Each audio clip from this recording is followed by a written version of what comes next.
Hello po sa inyong lahat mga ka-crypto. Ako po si Pinoy Crypto Trader at sa video na ito ay atin pong pag-uusapan ang tungkol sa balitang ito or isa pong technical analysis kay Chainlink kung saan ay ito raw po ay naghahanda para umangat pa sa mas mataas na presyo.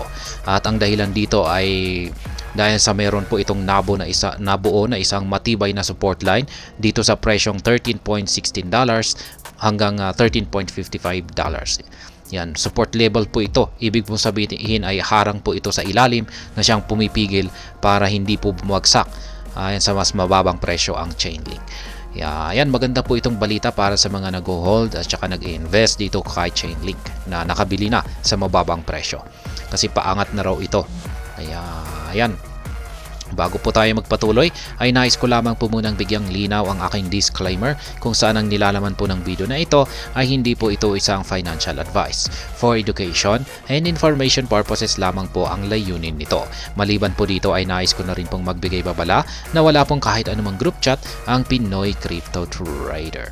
Ayan, after posting significant gains in the past few weeks, Link may rise further with strong support at key levels. Kaya ayan na nga, gaya ng sinabi natin kanina, na si Link ay posibleng aangat pa sa mas mataas na presyo dahil dulot po niyan kasi ng matibay na support line niya sa support level niya sa ilalim. Kasi kung pag may matibay na support line sa ilalim ay syempre kahit anong gawin niya ay hindi na siya babagsak. Kaya kung hindi siya babagsak ay syempre wala siyang ibang patutunguhan kundi ang umakyat. Chainlink is having a quarter to remember with over 100% gains since the start of October. Ayan, nagbigay po siya ng 100% gain mula pa noong nitong kalipas na buwan ng October. The altcoin has gradually reclaimed its position among the largest cryptocurrencies by market capitalization, ranking as 12 at the time of writing.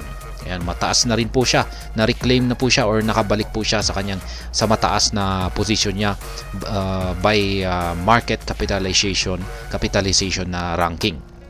Sapagkat siya na po ngayon ay nasa ika-12 or 12 spot ng ranking dito sa market capitalization. However, there may be more to come for Link holders, with on-chain data showing that the recent rise has paved way for strong support levels emerge. Kaya yan, yung nakalipas daw na pag-angat sa presyo ni Link ay ito raw po ang siyang dahilan kung bakit may nabuo na isang strong support levels.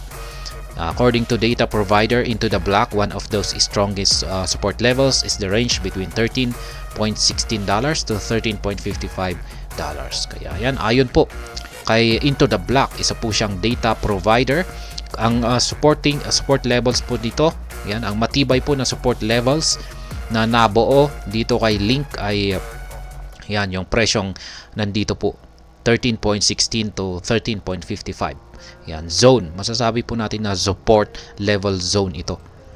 The data shows that 12.25 million Link tokens worth approximately $177 million are held by 7,673 wallets between these crucial price levels. Having acquired Link at this range, such investors have a huge incentive to secure their portfolio by preventing the price from slipping below $13.16. Another bright note for Link holders is that the token has already surged above a region designated by the Into the Block as a potential resistance zone. Investors had acquired an estimated 7.49 million Link worth approximately $100 million between the $12.72 to $13.16. Kaya yan, ang dami po palang mga holders na nakabili sa mababang presyo. Ayan, holders ni Link na nakabili rito sa mababang presyo na ito. Kaya ayan, kung pag umangat ito ay marami po sa kanila ang kikita. Hence, many investors were to sit break even or take a profit from Link surging above the price level. Notably, such profit taking has already occurred with Link trading at 14.39 at the time of writing. Ayan, umakyat na nga po yung price daw ni Link sa presyo ang 14.39. Kaya malamang ay may mga nakapag-take profit dyan para ayan, kumita. Ayan, ito po yung chart ni ng mga Link holders ayon po dito sa datos ni Into the Block. Chainlink version 0.2 staking on the horizon. Ayan, ito naman po yung kanilang version 2 na staking. Beyond the broader crypto market recovery, a key factor driving the rise of Link is the project's impending launch of staking offering. On November 27, Chainlink revealed key dates for the launch of version 0.2 staking, allowing Link holders to earn yield on their assets. Kaya ayan, malapit na raw po, na nalalapit na. Yan, linabas po yung pecha kung kailan nila ilalabas ang version 0.2 staking ni Link.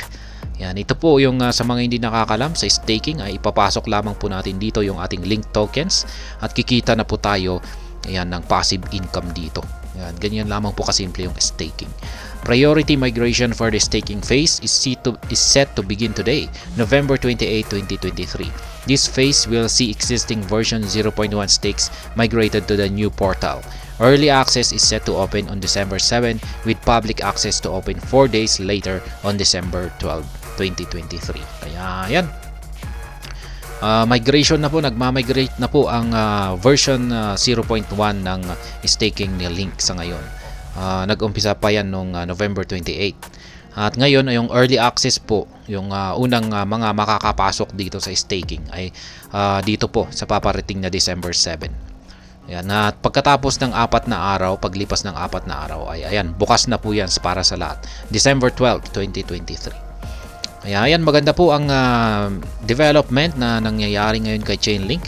Meron po silang ilalabas na yan, yung kanilang version 2 ng kanilang staking. Ay sa tingin ko ay magdudulot po yan ng impact sa kanyang market price. Kaya mga December 12 ay yan, siguro sasabog po yung market price ni Chainlink. Maraming bibili ng Link token dyan para makapag-stake. Kasi lalong-lalo na yung mga mahilig dyan na mag-stake. At masasabi ko na marami po talaga ang mahilig mag-stake. Kasi passive income po yan. Kaya siguro kung pag ilalabas yung version 0.2 ng staking nito ay magki-create po ito ng demand. Marami po ang bibili ng Link token para makapag-stake dito. Ayan yung kaniyang market performance naman ay ayan nga. Meron daw lumabas na isang matibay na support line sa 13.16 to 13.55 na price levels. At yan, kung ito nga ay isang matibay ay hindi na po babagsak dito. Asahan na po natin ay hindi na babagsak ang market price ng Link yan sa mas mababang presyo ng yan, nasa mga $13. Hindi na yan babagsak pa. Kaya ayan, base sa kanilang prediction ay kung hindi ito babagsak ay syempre aakyat yan. Kaya ayan, hanggang dito na lamang po tayo sa video na ito. Sana po ay inyong nagustuhan ang aking paliwanag dito. Kung inyo po itong nagustuhan, pakiclick lamang po ang like button nito. Para naman po sa mga bago lamang dito, kayo po ay aking inaanyayahan para mag-subscribe. Pakiclick na rin po ang bell icon nito dahil ito po ang siyang magsisilbing notification nito sa mga bago kong videos na akin pong ina-upload sa aking YouTube channel na ito.